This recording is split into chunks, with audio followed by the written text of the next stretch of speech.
Assalamualaikum warahmatullahi wabarakatuh.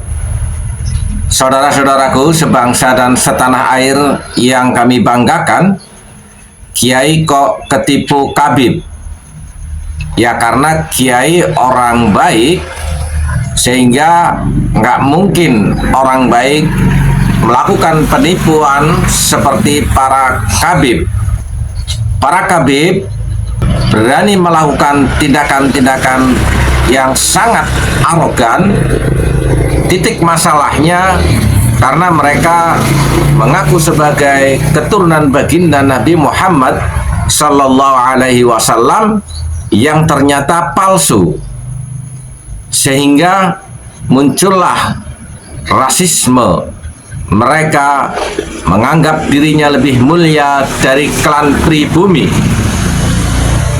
Dari pandangan inilah mereka seringkali terjebak terhadap kelakuan-kelakuan, terhadap perilaku-perilaku, bukan saja menipu tetapi juga merendahkan dan menghina terhadap keadaan sosial yang dianggapnya tidak sesuai dengan dirinya, bahkan melakukan intimidasi-intimidasi untuk kepentingan-kepentingan pribadi, sosial, dan politik klannya.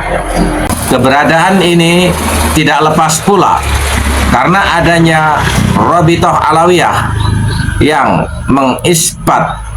menetapkan klan Ba'alwi sebagai keturunan baginda Nabi Muhammad Sallallahu Alaihi Wasallam tanpa berbasis kebenaran, apakah atas kajian ilmu nasab ataupun ilmu filologi ataupun ilmu sejarah dan ilmu genealogi, semuanya tidak ada sedikit pun yang menunjukkan bahwa isbat penetapan dari Rabithah Alawiyah terhadap klan Ba'alwi memiliki dasar kebenaran. Tentunya kita sebagai masyarakat yang sudah bersepakat dengan Bhinneka Tunggal Ika untuk melawan keadaan arogansi dan supremasi para Khabib Dobolowi, minimal dengan mensosialisasikan bahwa para Khabib bukanlah keturunan baginda Nabi Muhammad Sallallahu Alaihi Wasallam, serta tidak mempercayai terhadap ucapan dan tindakan mereka yang meskipun seolah-olah sedang melakukan kebaikan, biarkan mereka untuk melakukan apa yang mereka inginkan tanpa perlu adanya support ataupun dukungan dari pribumi, sehingga ini nanti akan mengakhiri arogansi para Khabib, tidak mendapat legitimasi dari masyarakat. Kepada pemerintah, sudah saatnya untuk mengkaji agar dilakukan tindakan pembubaran Rabithah Alawiyah, karena disinilah titik pangkal para Khabib merasa dirinya lebih mulia karena ditetapkan sebagai keturunan baginda Nabi Muhammad Sallallahu Alaihi Wasallam yang ternyata palsu. Kalau persoalan ini tidak kita selesaikan pada hari ini juga, bagaimana bisa kita melihat seorang Khabib yang seolah-olah baik pun, Lutfi bin Yahya, berani melakukan pemberokan sejarah Nusantara, dan pada saat ini secara terang benderang Lutfi bin Yahya berani melawan sebuah lembaga yang besar, PBNU, dengan melaksanakan muktamar jatman tandingan di Pekalongan yang rencananya akan dilaksanakan pada tanggal 8 sampai 10 Desember yang akan datang. Seorang Quraisy Shihab yang penampilannya seorang dokter berani memalsukan sejarah Imam Bonjol dibinsyihabkan. Kalau yang receh-receh seperti Bahar bin Smith kita tidaklah terlalu heran karena kepekokannya. Dia sering menampakkan kesombongan di depan publik dan itu akan lebih mudah kita lawan.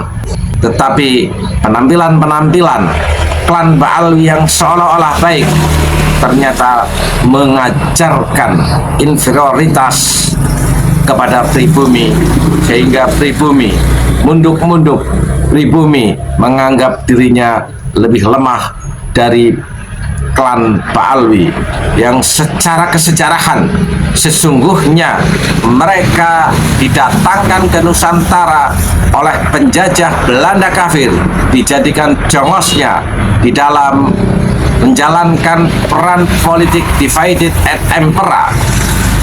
Utsman bin Yahya diangkat seolah-olah sebagai mufti Batavia, lalu menyusun kekuatan militer dengan membentuk kapiten-kapiten Arab.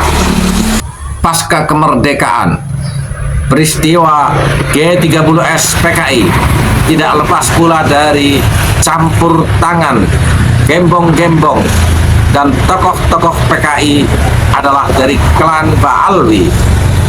Den Aidit, klan Ba'alwi. Musa Al-Munawwar, klan Ba'alwi. Fakhrul Barokbah, klan Ba'alwi. Sofyan Barokbah, klan Ba'alwi. Mereka semuanya para kabaib. Disinilah titik di mana kita pada saat ini tidak bisa ambil diam, agar kelak anak cucu kita tidak memiliki persepsi kita ini sebagai generasi yang pengecut, tidak berani melawan terhadap arogansi dan supremasi para Habib Dobolowi yang mengotori bumi pertiwi. Bersiaplah. Walafu minkum. Wassalamualaikum warahmatullahi wabarakatuh.